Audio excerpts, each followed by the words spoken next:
All right, welcome back to the Mindful Athletes podcast, where we dive into the inner game and how mindfulness, mental health, and high performance come together.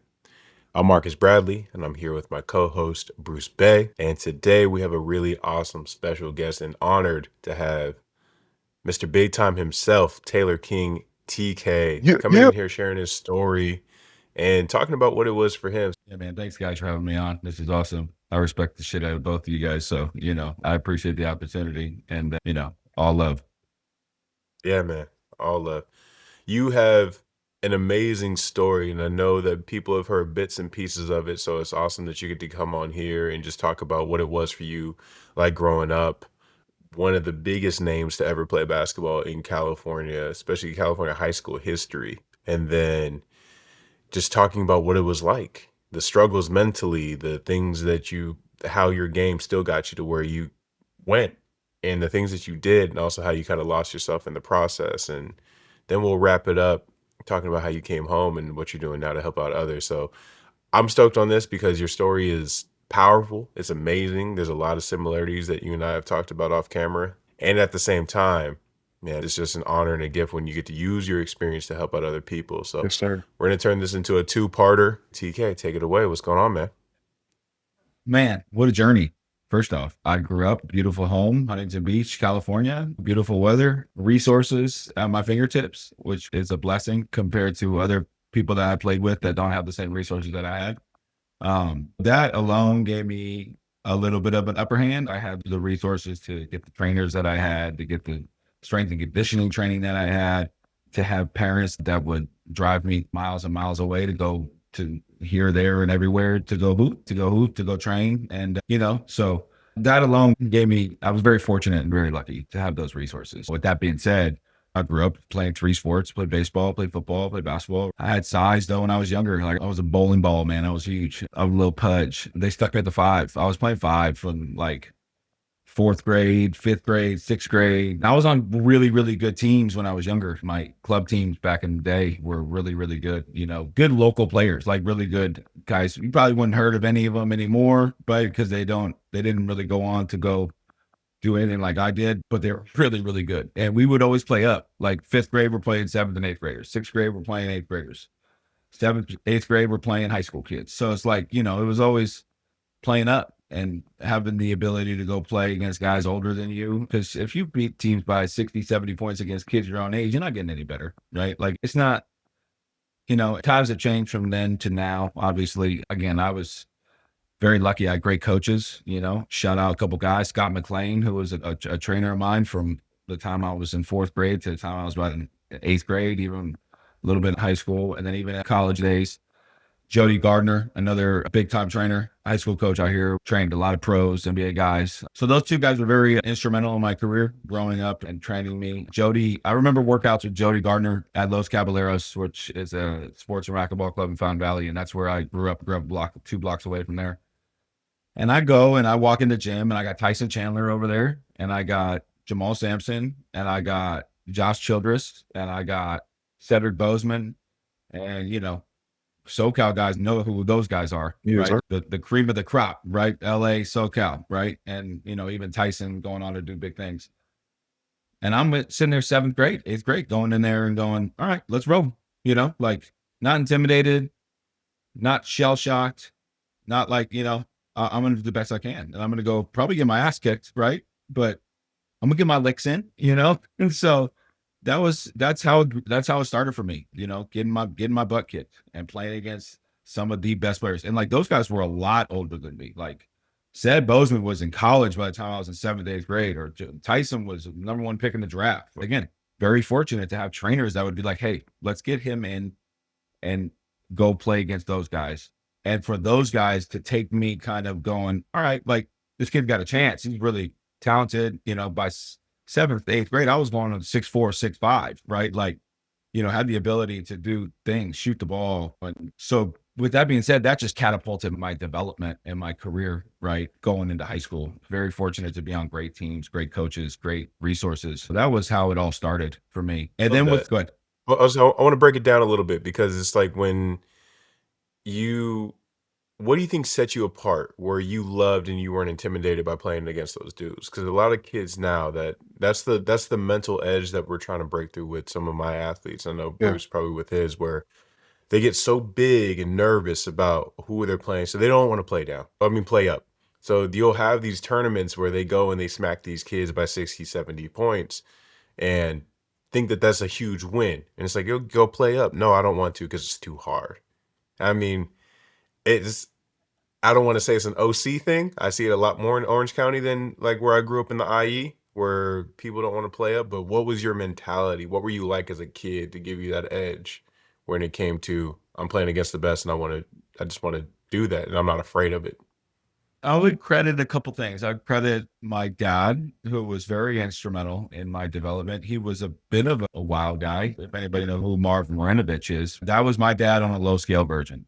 So that could give you an idea of the amount of push I had through him, both positive and negative. I love what you said though. Times have changed with kids not wanting to play up. It was a no brainer for us at that age. Yeah.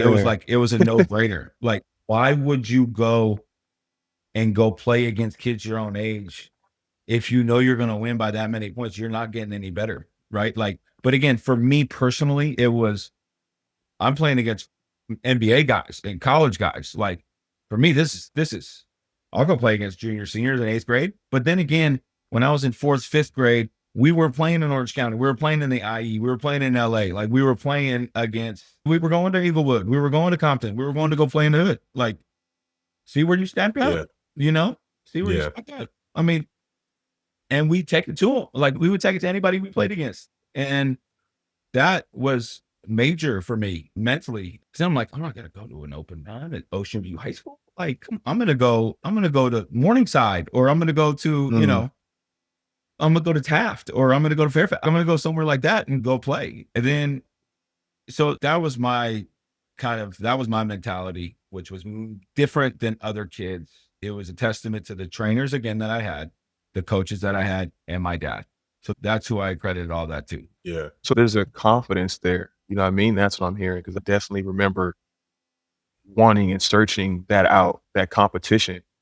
And nowadays it seems to be very clicky, if you will, where it's just like, hey, my Mhm. friends are doing this thing. I'm gonna go play with my friends, as opposed to I'm gonna come out here and take some bumps, like you said, in my ass whoop. I'm gonna get some licks in, right? Like that mentality of I may lose something, but in that process, I'm actually gaining everything I need in this experience.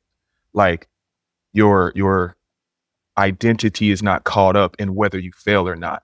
That's actually the superpower, right? It's like I'm not even worried about if I get my ass whooped out here, one, because I really don't got nothing to lose. These guys are 3, 4, 5 years older than me. So let me come out here and see what I got. I think that's missing a little bit in what's going on now in not just basketball or sport, but just like the thrive and the will and the want to go get something and do something. Um, Especially in our younger athletes, it's just like it's missing. So I'm glad you said that. It's just that will, that confidence, mindset. And some kids are just built like that, man. They're just not built like that. Like, I mean, you either have it or you don't. It's very hard to develop, right? Like, I can develop a guy shooting the ball. Like, I could help adjust your jump shot. I can't help you to compete, dude. Like, I can't do that for you. You either want to or you don't want to. And for me personally, it was like, well, I'm going to go play basketball after high school. Like, I am preparing to go play at the next level, and then at the next level, and at the next level. Right. So, when I was in the grade going into eighth grade, I played on the SCA SoCal All Stars, Pat Barrett, and my seniors on the team were like Aaron Afalo and Brian Harvey and guys like that. And so then we would play 17s. What changed completely for me was being the young guy on that team. I'm like, you know what? I'm just going to go and do what I'm supposed to do, which is shoot the rock. That was my thing. I'll develop my game into more things, but my ability to compete, my ability to not be afraid, were things that were just a non-negotiable that were instilled in me at a young age. So like it just got stronger and stronger and stronger. Now the development part, like, dude, I committed to UCLA in eighth grade. Like my club season took off, and Ben Hallen had just gotten the job at UCLA. And I wasn't even, I was still in 8th grade. This was like in April, right? I'm still in 8th grade.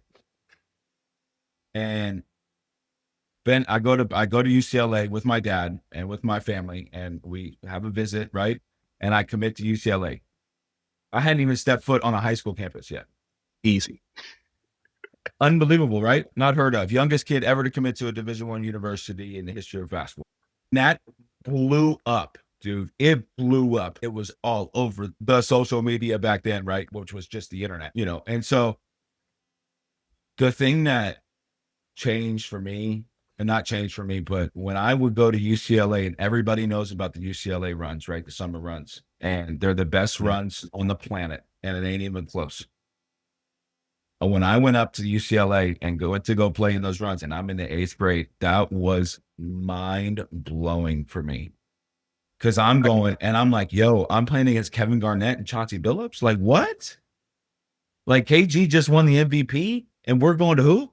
I'm going to hoop against him. That's what we were saying, Bruce, about the mindset.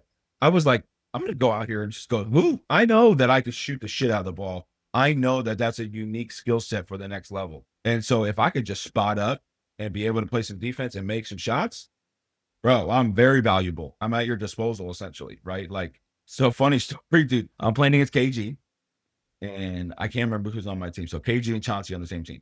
And so me and KG both go for the ball, and the ball clearly goes out in his hand. I mean, like, I'm not even gonna front with you. It went out in his hands. And I he already know where this is fucking going. lost his mind. He Yep. lost his mind on me. He goes, "It went out on your motherfucking head." Da, da, da, da. I'm like, dude, you're the MVP, bro. It's your ball. He doesn't know that I'm 15 years old. Like, what? That was major for me, man. That was major for me. So then once I got to high school was easy. Like, it Yeah. was easy. You know, I Modern mean, day. I was the only freshman on the team, started. Mike Garrity was the point guard. He was a junior when I was a freshman.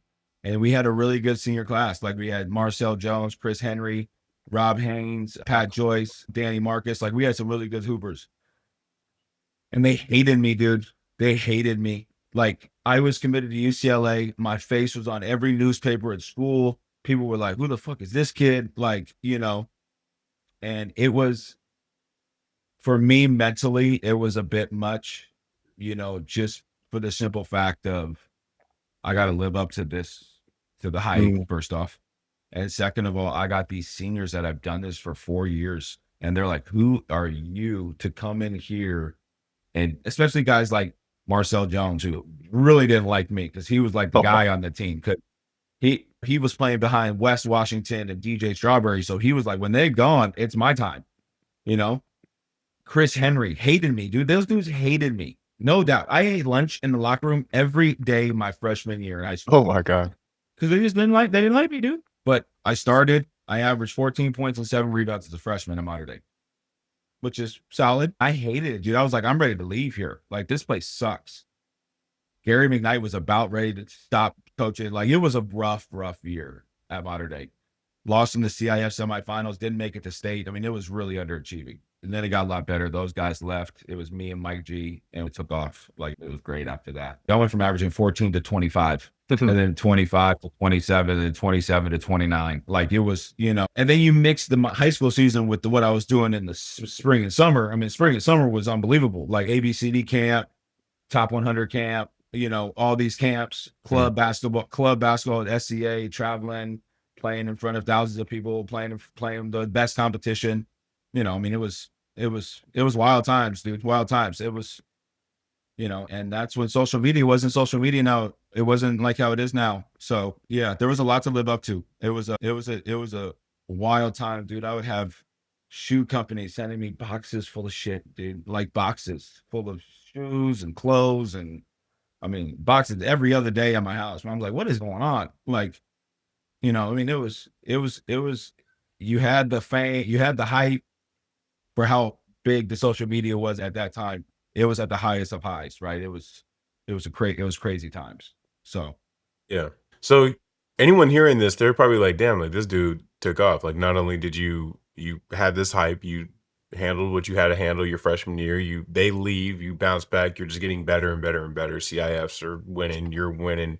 All this, just the spotlight that you're in is just you're crushing it. So you're meeting the expectations. Not only are you meeting them, you're far surpassing them. So People are like, "Damn, this dude, why haven't we heard about him?" So what the fuck happened, Taylor King? What happened? So what happened? Man, started smoking some weed, man. Started smoking the weed.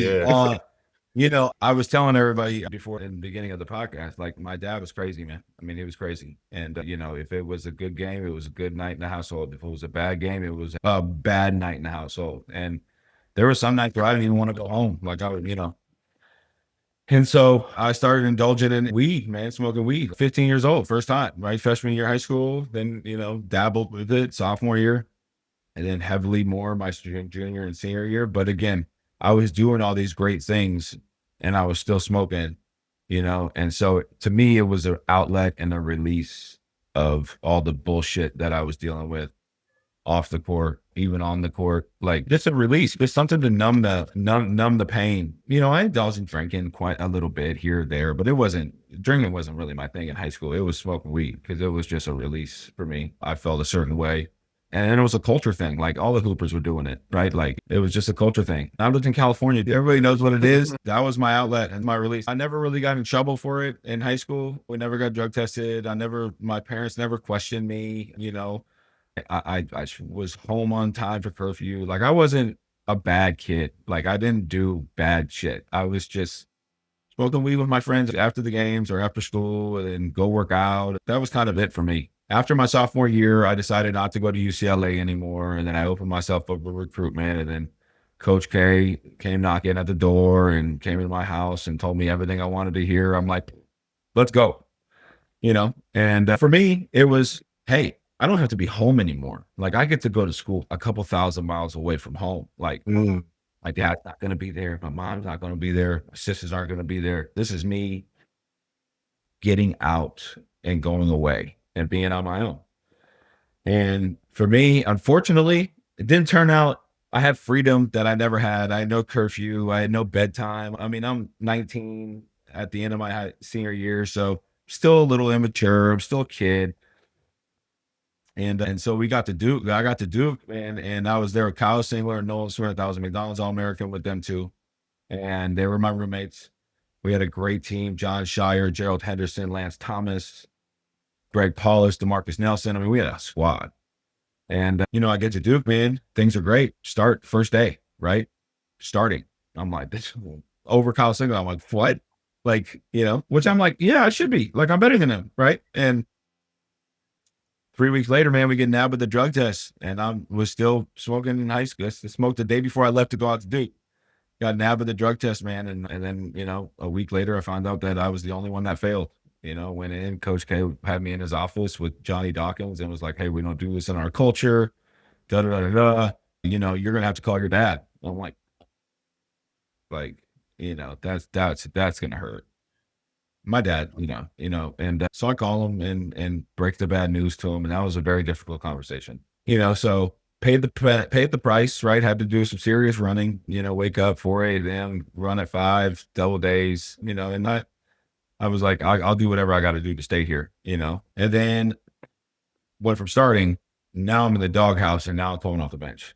And, they nabbed me with a few more drug tests, which I mean, I passed, I wasn't smoking anymore, but then I turned to alcohol. Right. And then I started, hanging around not hanging around the wrong people. I was just hanging around the guys that weren't doing the deal. I wasn't hanging around with teammates. I had a girlfriend who was on the lacrosse team, and I was hanging around lacrosse players, baseball players, and soccer players. Like I was just, I was hanging around with party people because I wanted to party. That was kind of what I did at Duke, and I had good times. I had great games. I was hooping when I was there. When I got the opportunity to get on the floor, I was hooping, shooting the shit out of the ball, and just couldn't get over a certain amount of minutes in a game. It was unfortunate, and so it was a rough year. We lost in the ACC regular season championship to North Carolina, lost in the semifinals of the ACC tournament, and lost in the second round of the NCAA tournament. DeMarcus Nelson was the only senior. He was leaving. We had 3 McDonald's All-Americans coming in, and I'm like playing behind Kyle Singler, same grade, same everything. I don't know if this is the spot for me. So I was like, all right, I'm out. And then I had a family tie at Villanova. My godfather's brother-in-law works there, and he was the color commentator at Villanova, and whole family went there. So I had a family tie there. So I was like, okay. And Coach Wright and I, that was one of my schools before I went to Duke that I was looking at. And so I took a visit there while I was still at Duke. And Tim Floyd from USC was about to come out to Durham to come see me. And then I had to call him while he was at the airport. Hey, coach, listen, I'm sorry, I'm going to Villanova. He was fine. And so I transferred to Villanova. The difficult conversation was with Coach K, right? Coach K, I came in, I was like, hey, coach, listen, I appreciate all the opportunity. I just don't know if this is going to be the right fit. I said, I'm going to go ahead and transfer. He goes, okay, son, best of luck. Not like, hey, we'll do anything for you. Not like, hey, we'll Yeah. help you out in any way we can. Hey, you can still use the facility. Yeah, Hey, no, they're coming down the pipeline. So, I mean, if I didn't have to go to college, I probably would have put my name in the draft and went to the league and try to go to the league. I had a unique skill set, man. I was shooting 40% from the 3-point line, and I was shooting from deep. And that's a skill set that you cannot teach. Like, it was very valuable, especially at the NBA game, right? If you can shoot at a high clip and play a little bit of defense, you can play and you can get paid. Yeah. That was my mindset. Yeah, 2 things for you that I wanna talk about. One is the relationship with Pops growing up and the impact. Like, I'm not throwing Pops under the bus. I love your dad, and we had some great talks before, like, you and I actually ever got close, and it was just cool to see his perspective on him just openly saying, "Man, I fucked him up." And I was like, "Sheesh." Like, all right, and then so Yeah. the relationship that you had with him growing up and how that impacted you, because a lot of parents, whether they want to push their kids. They want the best for them. They want these things. They want them to achieve, achieve, achieve. But too much of that isn't sustainable and it's going to have an opposite effect. Like you were saying, you were smoking to escape. You were smoking to get out. You couldn't wait to go to Duke because it was thousands of miles away. And then what you found out is wherever you go, there you are. What was it with your pops that was tumultuous and it had all that resistance to it? I think it was the living vicariously through me and through my Yeah. successes. I'm the youngest of four and I'm the only boy. I'm his only son and I'm the youngest. I had two high major Division I D1 sisters that played softball, right? And they were monster athletes, but they weren't boys. And, there's something different about having a son that's a high major athlete. And, and I think there was just so much pressure that he put on me to succeed and to do well. Because I think in his mindset, it was the end all be all. Like, it was like, oh God, if he doesn't play well here, it's over. We never really had that conversation about why, I mean, I know why he did what he did, right? Like, he was pushing me to be the best player I could be. But for the household to reflect on the household temperature to be a factor on how I played was not what, at the end of the day, we all go home, we're all with our families and we all love to have a roof over our head and food on the table, like, again, he was the best provider and my family was the best provider I could have ever asked for. I had resources. I had everything that I needed, you know, but he lived vicariously through me and he micromanaged everything. Everything, right? And again, I wanted to do those things. Like, it wasn't like I was like, oh God, we got to go to this workout. No, like my work ethic was sickening. It was sickening. And that was a testament to him growing up, like, hey, you got to work this hard. Like, this is how hard you got to work. And so, when you mix the living vicariously and then the micromanaging, and then there wasn't that father son, like, hey, I love you no matter what type deal. And Yeah. Yeah. that wasn't there. So I got that from my mom. Like, I got that from my mom. And now that's why my mom and I are like this. And that's why I wanted to separate myself from my dad. And so then the communication as I got older was, not very good. And then my mom and dad were having their issues at home. After Villanova, they divorced. I went back home and was living with my mom before I figured out where my next school was. So, like, it wasn't great. Yeah, no, before you touch on that, Marcus, I think it's interesting just kind of the dynamic between mental states, right? So Pops is, like you said, living vicariously through you. Obviously, he's lived a life that we often don't understand the lives our parents have lived, right? We don't really think about it. We don't really categorize it as to why we do the things we do or why we are the way we are. We don't really think that way when we're younger. We just think, to your point, TK, I want my dad to love me no matter what. Like that's all that really matters at this age. And when you're involved with, like you said, I didn't know your older sisters were high level D1 athletes. So that adds another dynamic. It's like, this is what this family is made of. So I can only imagine what's going through his head as far as my son now, right? Like you mentioned, I have a boy that's going to do this thing. This is something that he can possibly do if I make sure that it happens. And that could become very waning on the spirit of a young individual. And I see it with some of my young athletes and some young athletes that I've just kind of been around is the parents living vicariously through the child. And that does not really help the child in the way that they think it may. It actually is more detrimental than anything because at that age, all you want to hear when you come home is, hey, it's all right, go get them tomorrow. Right. Which is something me and Marcus talked about. That's how my dad was. It was more like, hey, let that shit go, man.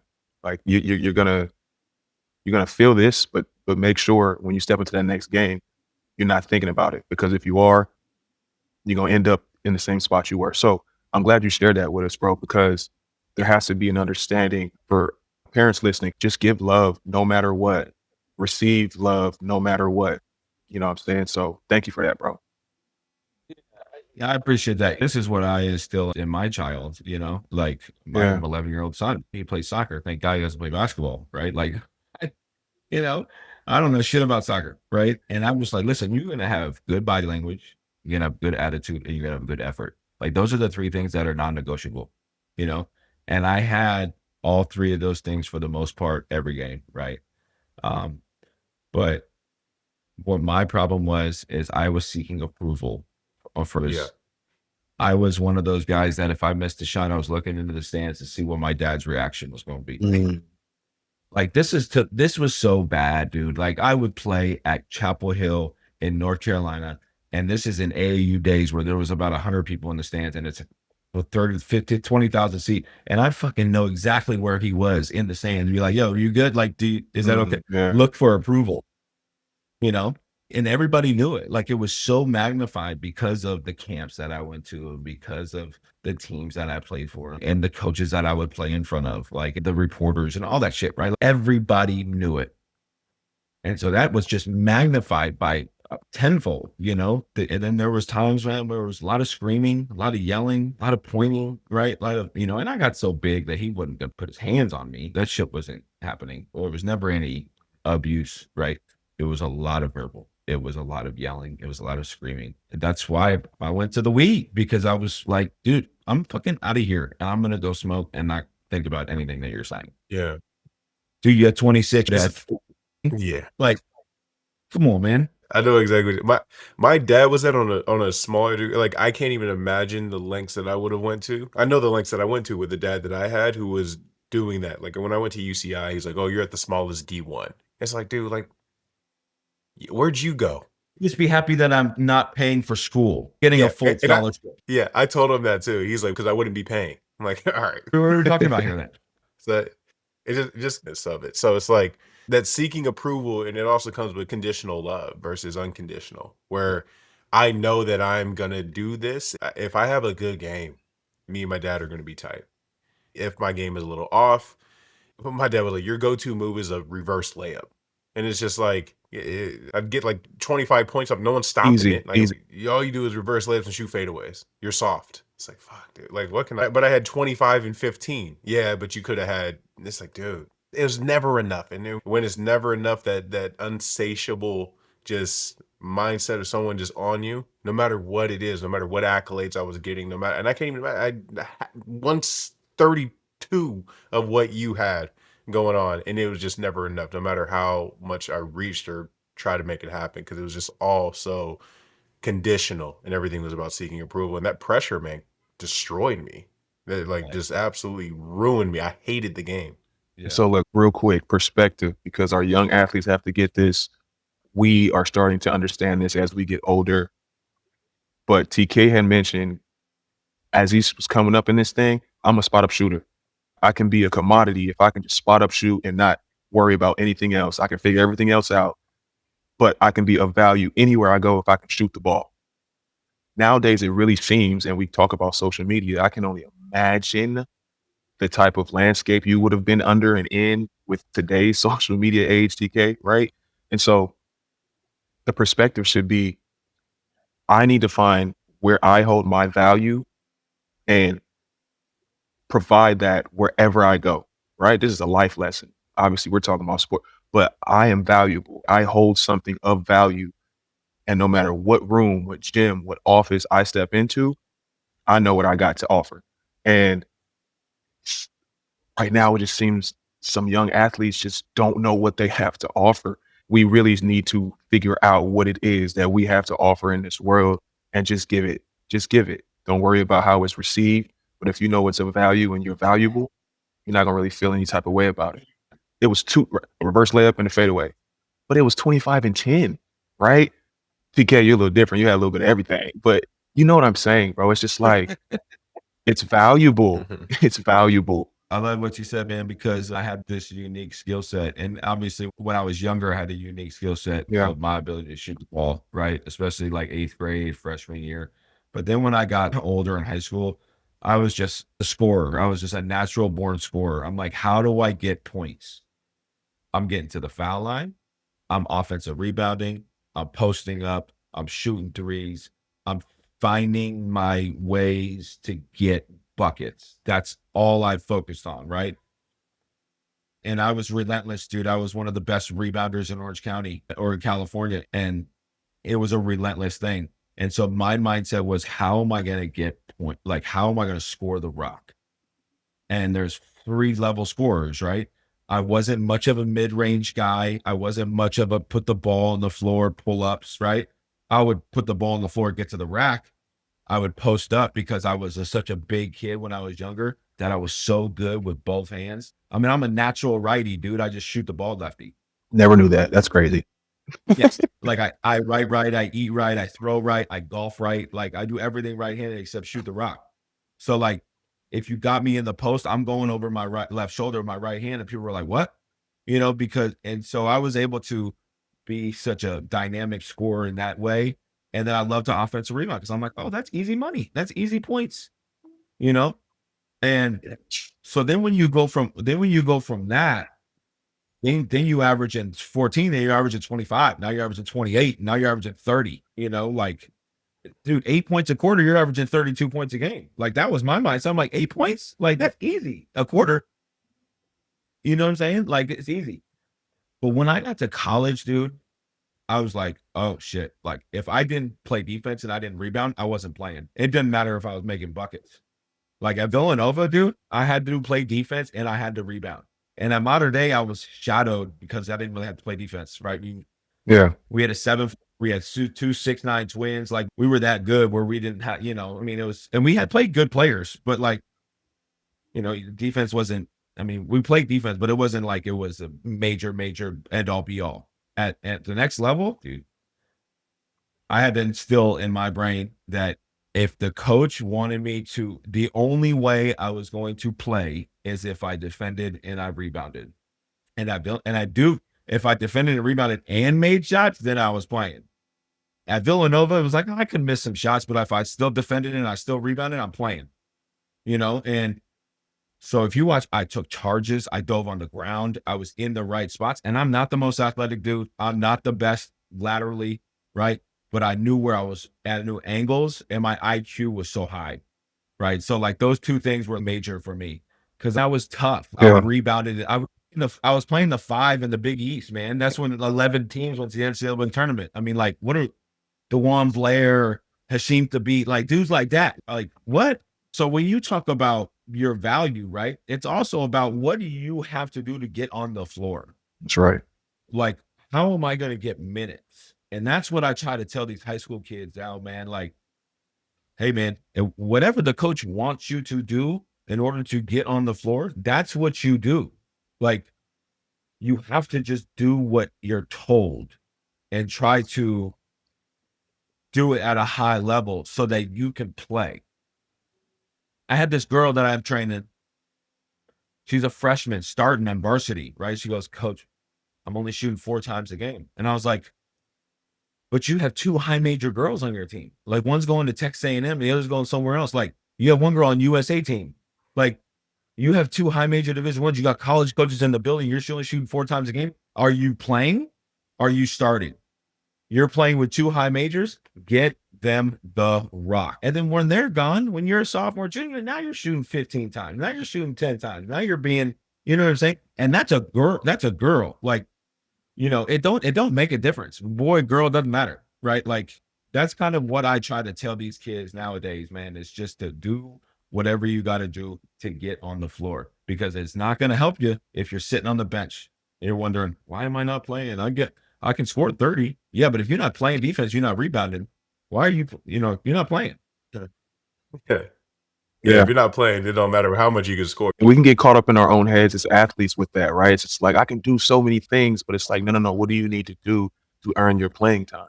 Right? Like in the instance, okay, but if you have the ball in your hands enough to get 4 or 5 assists a game, that'll look better for you next year when you're shooting 8 to 10 times. Because now they're like, oh, she can score as well. So now you've gained the ability to become a playmaker while also keeping at heart what you truly are, which is a scorer. So now it's a win-win, right? And that's what happens when perspectives start to shift. Is it's like, how can I make the most out of this situation? Being yourself, playing that game within. How am I going to do this in order to play versus these are the things I don't want to do. And if only this system would bend towards my will, then it's just like that's never going to be the case. But then that's why you got people transferring fucking 4, 3, 4, 5 times. It's not beneficial for me to be here and to fight through some adversity. I'm just going to jump ship and I'm going to go somewhere that it might be different. That place, right? Like, let me go somewhere else now. It's killing the game, dude. Yeah. Well, I can't stand it, man. You get one transfer. After you transfer once and you transfer again, you have to sit out. That's my 2 cents. Have some accountability for why you're moving place to place. Now it's difficult because you got money involved and, where can I get the most money and shit? Yeah. I want to talk about you when you talk to Coach K and the one that you're looking forward to. Like it was going to be really tough to have this conversation. And it's like this is the guy who's making the decisions. Here's someone who brought you in, who's someone who's supposed to like take care of you, and you're looking for some advice. And he says, "Thanks, see ya." Like where one that had been a blow. It's just like at that point, it's just like fuck this. And I know that feeling is very familiar to what has happened in the past, especially with Pops. What do you think you could have done earlier in the year to ask him for help and support when there was things that were happening before that moment of deciding to leave? And where could you have possibly sat down and talked to him? I think it was more like fully immersing myself into the culture and into what they were all about. I was very away from all that. Like I told you, I was hanging around different sports teams and I was hanging around. I didn't hang with the basketball guys. Like Nolan Smith was my guy, right? And I periodically hung with them, right? DeMarcus and I would go out. He liked to party. I liked to party. Dave McClure, we liked to party, right? John Shire didn't go out as much. Kyle Singler was alone, like hung out in the crib. And so I would have fully immersed myself into the culture. I lied a lot. Like I was, I didn't tell the truth. I wasn't truthful. I wasn't honest. Like, what are you really doing? Like, oh no, you don't want to know what I'm really doing. Like, Yeah. I'm gonna tell you what you want to hear, but they know you're full of shit. Like they know it. Like it didn't matter where I went. It didn't matter if it was Duke, if it was Villanova. The coaches knew what the fuck you were doing. Like Yeah. they just know. And you're like, how do they know? Because they know, man. They've been through it many, many years. Like they know, but I'm so stupid and young and naive. I'm like, oh, they got don't fucking know what I'm doing. But I'm 19 years old, 20. I'm not seeking out help at that age, right? Like I'm like, oh, I'm just in college. I'm having fun. Yeah. You can't do that when you're at a high major place like that. No. Because the plan is for you to succeed. The plan is for us to win and for us to win championships and for you to go to the next level. Like that is the plan. When you go to a place like that, was my thought process wasn't aligned with their culture, if that makes sense. So that was there's no time for mental health issues or things, or there's no time for any mental health issues weren't. It was like, dude, you better suck it the fuck up. Yeah. Like fight through it. And, I remember my year I was struggling. My parents were going through a divorce. I wasn't sleeping. I was so stressed out. I was at a point where I felt like if I played good, my parents were coming to the games and they'd have something to like, they might get back together. So like, this is just the story that I'm telling myself as a young athlete at college on a super shitty team, and I'm not getting any burn. I started off as a six man and then doghouse, maybe 1 or 2 minutes a game at that point. I'm like, if I just get buckets during these like 1 or 2 minutes, then my parents are gonna get back together. And I remember talking to my coach and being like, hey man, I'm struggling. I don't know what's going on with me. I'm not sleeping. I'm not eating. My parents are going through this. And all he said was, my parents divorced. Look at me. I'm doing great. And it was just like, and then years later, when Larry Sanders wrote that article when he was with Milwaukee, and he said, the way businesses, the way coaches and programs are ran, it's like you have 15 chairs, like for an office. Like if you're an office manager, you have these 15 business chairs. And if one is tattered and gets a rip, they're just going to throw it away and get a new one. They're not going to spend the time to sit down and mend it and fix it and all that kind of stuff. And I was like, that's exactly what it was like for me. I was a messed up chair. And all I needed was just a little bit of love, a little bit of just whatever. And that would have helped me out along the way. And I was like, I didn't even know what to ask for. I didn't even know what I needed. I just know I needed help. And Dude, they wanted me to go seek counseling when I was at Duke, and the counselor was Coach K's daughter. So it's like if you don't think what I'm telling her is going to go back to him, and I know the whole confidential, Nah, nah. like that's bullshit. That not at that yeah, level. yeah, And so you see what I'm talking about here, No, 100%. and then you go to Villanova, and I'm the only white kid on the team, and I'm the only kid that lives west of Philadelphia. yeah, I got guys from the hood, from DC, Chicago, New York, Philly. Like, Yep. and I fit in great. Like I fit in great. I'm a dog. Like, and so they loved having me. Sat out a year. The following year I got eligible, right?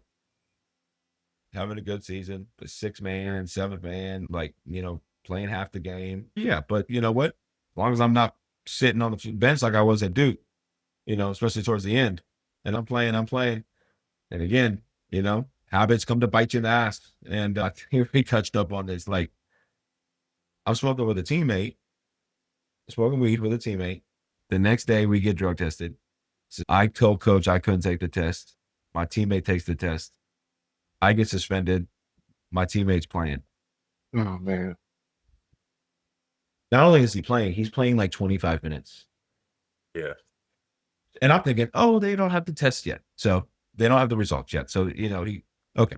First round of Big East tournament, I played 1 minute. This guy played 20. Second round of Big East, I play 3 minutes. He plays 25 minutes. First round of NCAA tournament, granted, played 15 minutes. Grateful, right? Grateful. My man played 30. So, like, what the fuck is going on? Like, what is going on? Play St. Mary's, had a great game. We lost it. We lost to St. Mary's. Great team, right? After the season, after the game, dust settles. We have our post player coach meetings. Hey Taylor, in order for you to come back and play here next year, you need to go to rehab. I was like, what? I was like, for smoking weed and drinking? Like, you want me to go to rehab? And I'm not indulging in other things at this very moment, right? It comes later. But I'm like, Part two. thanks, but no thanks. Like, I'm fucking out of here. Like, what? And then so I come back in the summertime to use basketball to try to get an education, fail the drug test, boom, get kicked out. And then, I go from top 25 player in the country to now I'm fucking have no home and nowhere to go play basketball. yeah, Tough times, man. Tough times. Parents divorced. Dad's out of the house. Mom's in Huntington. I go and I stay with my mom in Huntington Beach. I try to go to USC. Kevin O'Neill's the head coach. Try to go to USC. They're like, hey, we'd love to take you. Like, you could live with females. You can live with teammates. You can live whatever. You can do whatever you want. I'm like, oh, hell yeah, let's go. And sorry, under extenuating circumstances, we cannot have you come here. OJ Mayo scandal, Reggie Bush scandal. They're like, we can't have another cloud over USC. Okay, so now I got no Division I player, no Division I schools. Coach Ammon at Concordia played for Gary McKnight. So that tie, he's like, hey, you can come play here, play right away. You have 2 years left. I was like, okay, great. So I'm living, this is Irvine, 15 minutes from the house, dude. I can live on campus. I can live at the home. I can do whatever I want, right? They're not checking classes. They're not drug testing. They're not doing shit. This is NAIA basketball. Like, now it's high level. Like, it's D1 bounce backs. It is a high level. God, people don't know. NAIA is it is a tough level. Like, we beat the shit out of UCI the year we were there. Like, Yeah. I don't know if you were there. Mm-mm. What year? Not yet. Your first year was 2011. 11. Yeah, that was the year of my first year overseas. So right before you got there, we're playing UCI at UCLA. We beat them by 30. This is an NAIA team. Sheesh. Smack them. And I got Justin Johnson, NAIA Player of the Year. Myself, Cameron Glidden was NAIA Player of the Year the following year. Like, we had a squad. Lost in the Final Four of the NAIA National Tournament, and I'm doing the same shit, man. Smoking, I'm drinking, not a worry in the world, because I'm not getting micromanaged. I'm not getting looked at. Like, I'm still hooping. I'm averaging 16 and 9, right? For like NAIA GSOC Player of the Year. Like, had a great year. We go losing the Final Four, come back to campus, second semester. I don't go to class. I mentally check out from school. I'm like, nope, I don't want to do it anymore. And this is my young, naive, stupid thinking. I'm like, oh, it'll all go away because I play basketball, right? And I'll be able to go play next year. Like, sorry, you're not welcome back here next year because you flunked out. Yeah. And I'm like, shit. So I go from McDonald's All-American to 2 high major Division I's to getting kicked out, flunking out of an NAIA school. And I only played 3 years of college basketball. And then I'm like, okay, fine, I'll go play overseas. Sure enough, I come out during the 2011 lockout, NBA lockout, and everybody, it's going overseas that are in the NBA. I'm like, holy shit, no one's going to take me, because once you Google my name, it's a wrap. Taylor King leaves Villanova. Taylor King, and once you Google his name, it's bad shit pops up. And, and then that was unfortunate, man. It was unfortunate. And I got really lucky to go to Canada to go play. Crying out loud, dude. So that was the beginning of the overseas grind. Yeah. We'll part 2 that one. 100%. Part 2 that one. This is, But Yeah. I just realized something. You graduated in 07 or 08? High school? High school. Oh. Oh my gosh. So if I'm not mistaken, bro, the year before that, they stopped letting players come straight from high school. 3 years before that. Okay. So y'all was 3. Dwight Howard, Sean Livingston, J.R. Smith, Josh Smith. That was the last class. I was a freshman. They were all seniors. Okay. I missed it by like 2 or 3 years. Yeah. And you would have definitely been one of those guys. Just saying. Yeah. For the listeners, he would have definitely been one of those guys. Dude, Robert Swift went to the league out of high school, Yeah. And my McDonald's All-American team was better than all them dudes.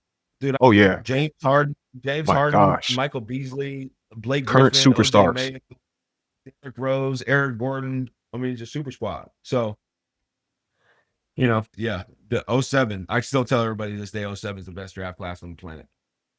Yeah. But, Beautiful. But TK, man, this is beautiful, powerful stuff, man. I appreciate you. Part 1 is a wrap. Part 2, I'm excited to really dive into, because then for the listeners, the spoiler alert, it gets progressively worse. as things go. Yeah, that's a spoiler for sure. It gets better. So, this is the light. There's light at the end of the tunnel. That's right. So much love, y'all. I appreciate y'all. Yeah, thanks for listening, everybody, and we'll tune in with you next time. Peace.